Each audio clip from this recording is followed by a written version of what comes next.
ma personne, ici c'est Leslie, ton guide. Bienvenue dans Transformation d'une personne lambda.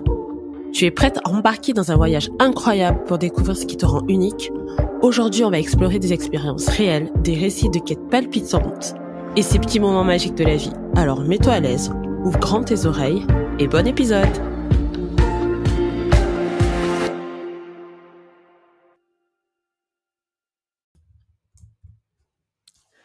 Bonjour tout le monde, je suis tellement honorée de vous accueillir aujourd'hui dans cet épisode de podcast. Cet épisode sur la renaissance et la transformation du podcast, justement. J'ai des choses à vous partager et je profite de cet épisode spécial pour parler avec vous de la renaissance, vous donner du contexte, de parler aussi de moi, de parler un petit peu de moi aussi. Et enfin, en fait, de vous parler des piliers du podcast, comment je l'ai repensé et ce que vous allez pouvoir découvrir dans cette nouvelle saison du podcast. Allez, c'est parti! La renaissance, fou. En fait, pour parler de renaissance, c'est qu'il y a d'abord une naissance et donc c'était en février 2021. Pour vous donner du contexte, je suis en formation, je me lance dans une formation qui est pour moi un véritable point de bascule parce que je me suis jamais autant donné la priorité et investi sur moi. Donc je me lance dans ma formation de coach avec l'école de David Laroche. Et en fait, c'est tellement palpitant, c'est tellement grand en fait ce que je suis en train de faire à mon niveau. Par rapport à mes croyances de l'époque, par rapport à qui je suis à l'époque, que je décide en fait de l'enregistrer et de le partager en me disant qu'il y aurait rien de mieux que d'écouter vraiment comment je vivais les choses après chaque week-end de formation, mes ressentis, mes déclics, et ce qui pouvait finalement aider les gens qui, comme moi, cherchent à se découvrir, à savoir qui ils sont, ce qui se fixent aussi des objectifs dans la vie pour atteindre leur j'aime pas dire leur vrai eux, mais vraiment ce qui a du sens pour eux. Ce qui a du sens au-delà de la famille, le travail, les amis, l'amour, mais vraiment du sens en tant que personne. Donc je me lance. Tout ce que je sais, c'est que j'ai toujours admiré les radios libres. Les radios libres parce qu'il y avait ce paradoxe entre être très intime avec ces personnes-là, le fait que ce soit beaucoup moins, c'était pas du tout visuel, donc on se focalisait sur la voix, sur l'énergie de la voix, sur le ressenti. On pouvait aussi sentir les émotions à travers et ça donnait une forme de liberté parce qu'il y avait cet anonymat derrière et c'est vrai que c'est Radio League où les gens venaient parler, de ce qui se passait dans leur vie, partager leur histoire et le fait effectivement que ce soit anonyme, je pense que c'était plus facile, ça libérait plus la parole. Ça m'a toujours fascinée. Et à un moment donné, je me suis dit: pourquoi pas ne pas lancer une radio?» Je veux dire en 2021, ça va être facile de lancer une radio et j'ai demandé à mon ami geek en fait, où dès que j'ai un projet comme ça, c'est un peu, c'est ma référence. Il m'a expliqué très rapidement, techniquement ce dont j'avais besoin. Je me suis dit: «Ouh là, non, non, là en fait je veux que ça vienne vite au monde, que ce soit vite concret».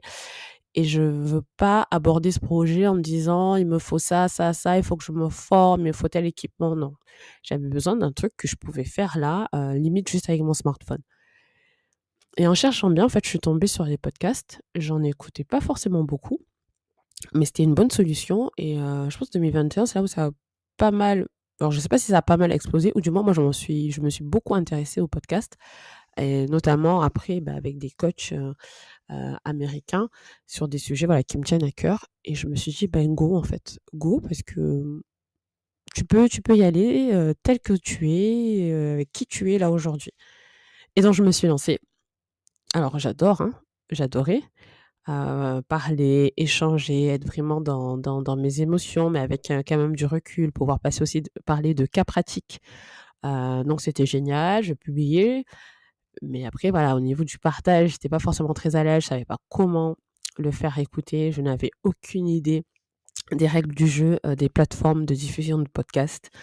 Mais voilà, j'étais vraiment dans, là, je livre et je donne qui je suis et ça s'est bien passé, hein. J'ai fait 14 épisodes, heu, pas du tout de rythme, en revanche, pas rythme de diffusion clair, pas de stratégie non plus derrière. Néanmoins, c'est, un bébé prématuré, mais qui vit, en fait. Et puis je me suis posée. Avec le recul, je me suis dit: «J'écoute et je vois, en fait, la puissance que peut avoir cet outil». Je vois en quoi moi, ça me permet, d'aller plus en profondeur dans le partage, d'aller plus en profondeur peut-être sur des points de vue, sur des analyses, sur des manières d'apporter les choses. J'ai vraiment envie de consacrer, comment dirais-je? La bonne énergie. Et comme je vous disais, j'ai 3 enfants. J'ai 3 enfants, mais là, mon podcast, voilà, c'est vraiment mon 4e enfant. Et pour moi, je me suis dit: «Mais ce bébé-là, il est vivant, mais sa naissance, elle était prématurée». Et j'aime célébrer et honorer, les êtres, les choses que j'aime. Et je me suis dit: «Ben, repense à ce podcast comme un enfant et redonne-lui une renaissance. Donc vis ta grossesse en étant accompagnée». Donc je me fais accompagner en ce moment par ma mentor, Justine, qui est juste géniale.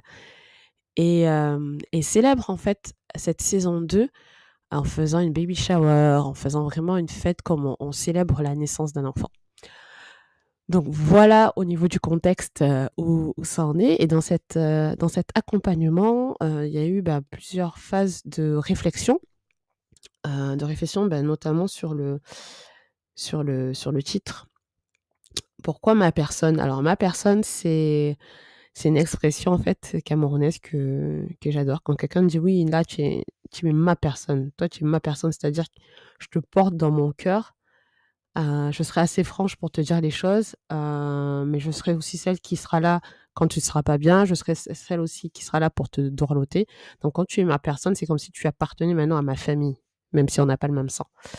Donc souvent quand on dit que non, cette personne-là, c'est ma personne, tu vois? Ne touche pas, c'est ma personne. Et j'ai vraiment envie de créer, d'être en lien avec, des personnes qui sont mes personnes.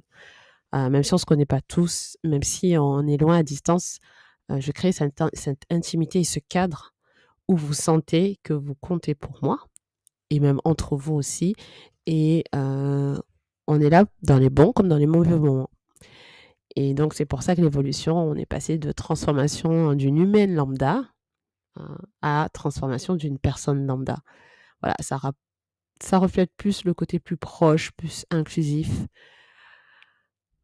Ça rapproche aussi la manière dont je traite les personnes que j'apprécie.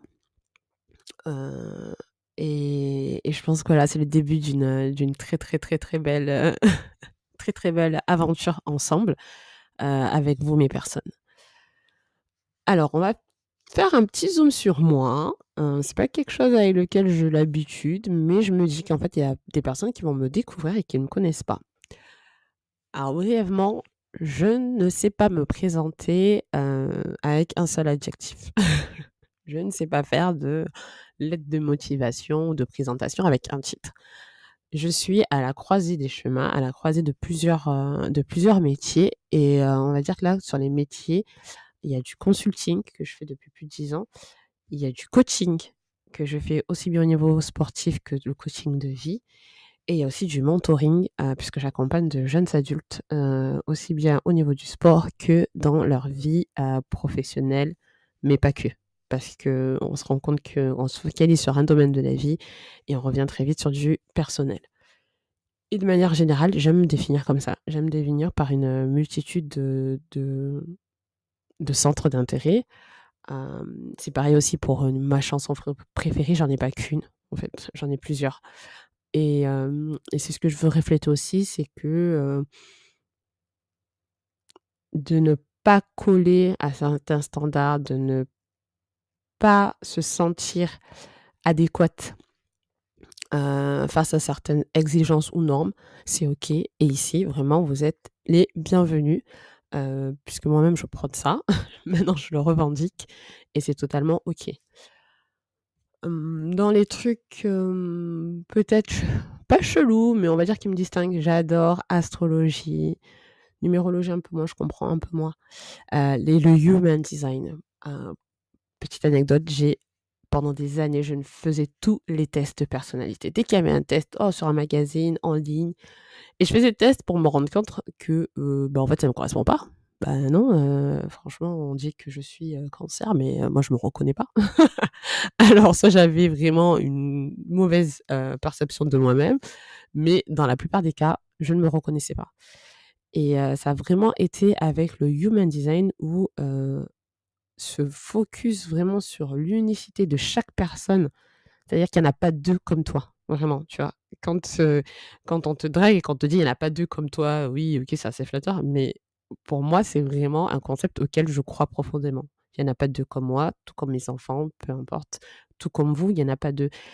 Sauf qu'on travaille pas, c'est sur le unique dans, pour moi, vivant en France, dans une société où on doit rentrer dans les cases. L'unicité, c'est bizarre, c'est marginalisé, c'est regardé, c'est d'un très mauvais œil et non, non, moi, le but, c'est pas ça et avec le human design, j'ai compris et j'ai réussi à mettre des mots sur ce qui me différenciait et cette différence-là, pas en mode, Benetton, on est tous non, non, non, vraiment la différence qui faisait que je sois unique, la différence qui fasse que, voilà, que j'ai ma valeur et que je me sente bien avec cette différence-là, je l'ai trouvée dans le human design. Alors je ne me forme pas au human design, j'ai fait beaucoup de recherches, dessus, pour moi d'abord et de manière générale, en fait, ce que je vous expose, ce sont des choses que j'ai testées. Alors parfois, ça sera des gros fails, des gros échecs, mais au moins, de ma perception, vous saurez ce qui ne marche pas. Et en tout cas, le human design, pour moi, ça a été révélateur, ça a été un soulagement aussi. Heu, il y a aussi beaucoup d'interrogations autour parce que c'est assez complexe. Néanmoins, aujourd'hui, dans ma différence, dans ce qui me rend unique, je suis OK avec ça et j'apprends à l'utiliser, pour moi, pour mon bénéfice. Pour, ouais, pour me sentir bien dans ma vie. Donc pour les personnes qui sont curieuses ou ceux qui connaissent déjà, je vous invite vraiment à faire une analyse ou au moins à sortir votre charte, c'est assez intéressant. C'est assez intéressant et de manière générale, ce que vous allez retrouver en fait sous différents formats au niveau du podcast, on va poser les fondamentaux ensemble. La quête de sens. Pourquoi la quête de sens? Parce que ça a été mon moteur pendant plus de, 8 ans. Le sens, qu'est-ce que je fais là? Pourquoi je fais ça? Est-ce que ça en vaut la peine? Qu'est-ce qui en vaut la peine? Vous voyez cette quête de sens où je me suis même des fois perdue dedans tellement je réfléchissais. Pour moi, c'est un moteur, clairement. Après, deuxièmement, la découverte de soi. Découverte de soi, comme vous avez vu, test de personnalité, savoir, voilà, qui je suis pour me dire: «OK, mais du coup, qu'est-ce que ce que je suis venue vivre sur cette terre, comment en fait j'impacte au-delà de mes enfants? Comment je partage, au-delà de mon cercle très, très proche?» et et enfin, voilà, cette différenciation, le fait d'être unique, en quoi c'est enrichissant en fait, de se connaître, d'avoir une idée claire de son identité, en quoi c'est enrichissant et ça fait vraiment partie de mes piliers. Mais pas que, ça va être aussi, tout ce qui dérive de ces sujets-là et dessus, en fait, je vais, venir, apporter, ainsi que mes invités, du coaching, des techniques, de la philosophie aussi, des questions que je peux me poser et avec qui j'ai déjà échangé avec des amis et parfois, en fait, c'est pertinent d'avoir ces réflexions-là, hem, dans un monde qui va vite, où on n'a pas le temps de décélérer, de se poser et de revenir un peu à l'essentiel. Alors, je le ferai à ma façon parce que j'aborde les choses de manière unique, mais j'aime échanger. En fait, j'aime de manière globale la profondeur dans les échanges, dans les relations. Ça peut être très court, ça peut être avec une personne que je connais pas beaucoup, mais je ne reste pas en surface. J'aime aller en profondeur et même si ça peut effrayer, même si ça peut sembler pas très «joli» entre guillemets, pour moi, c'est la profondeur, en fait. C'est en allant gratter, en allant à la racine des choses qu'on peut faire émerger quelque chose de très beau, de très lumineux, de très rayonnant. Voilà et ce que j'aime dans ces échanges, c'est aussi avoir votre avis. Moi, j'aime la conversation, donc vous entendrez que voilà, ça va être un style très conversationnel, comme si je vous avais en face, alors que j'ai mon PC. Mais je trouve, souvent mon inspiration dans ce que je vois et j'échange très rapidement et c'est ce qui m'a donné aussi l'envie de ce podcast parce que souvent, il y a quelque chose qui m'interpellait. Hop, message vocal, dans le groupe WhatsApp, des amis ou avec ma pote et je me suis dit, mais plusieurs fois, ces réflexions-là, déjà, je trouve intéressant d'avoir des échanges et des avis avec d'autres, parce que moi, ça me permet aussi de m'ouvrir. Des fois, j'ai mon avis très clair, hein, mais parfois, après une conversation, ça me fait voir les choses d'une autre manière et j'adore ça. C'est comme si, en fait, c'était, flou, voire complètement obscur. J'en avais aucune idée et d'un coup, une conversation et il y a une partie du monde, il y a une partie de ma perception, en fait, qui s'ouvre et je trouve ça juste magique. Donc je vais vous inviter vraiment à poser des questions ou à m'envoyer des inspirations, parce que c'est vraiment une source pour moi, d'échange et de partage. Donc voilà sur cet épisode qui remet le cadre, qui parle de la transformation et de la renaissance du, podcast. Donc, en résumé, voilà, on a fait un petit zoom sur, le contexte et la genèse du podcast, comment c'est né, pourquoi c'est né et ensuite un petit zoom sur moi, qui je suis, comment j'aborde les choses. Un zoom très rapide, hein, évidemment, je suis beaucoup plus complexe que ça et enfin les piliers ou du moins ce que j'ai envie de vous apporter, durant ces épisodes. Donc surtout, surtout, surtout, je vous remercie d'être là. Je vous remercie, de m'envoyer vos retours. J'ai souvent en fait des retours qui m'encouragent, même quand je doute, qui m'encouragent et je vous souhaite vraiment mes personnes, d'être dans cette communauté, comme, vous osez, voulez, souhaitez être. Voilà, merci beaucoup pour l'écoute et à très bientôt.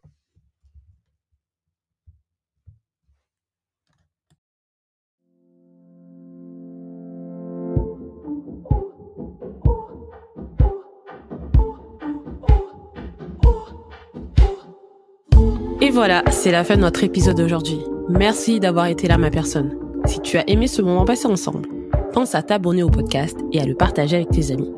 Chaque épisode est le début d'une transformation, pas seulement pour toi, mais aussi pour ceux qui t'entourent. Et si tu veux encore plus d'énergie et d'inspiration, suis-moi sur mes réseaux sociaux. Là-bas, je te partage encore plus de pépites pour alimenter ta transformation. Alors rejoins-moi sur Facebook et Instagram sur The Miss Leslie. Je te dis à très bientôt pour de nouvelles aventures et découvertes sur transformation d'une personne lambda. Entre-temps, prends bien soin de toi.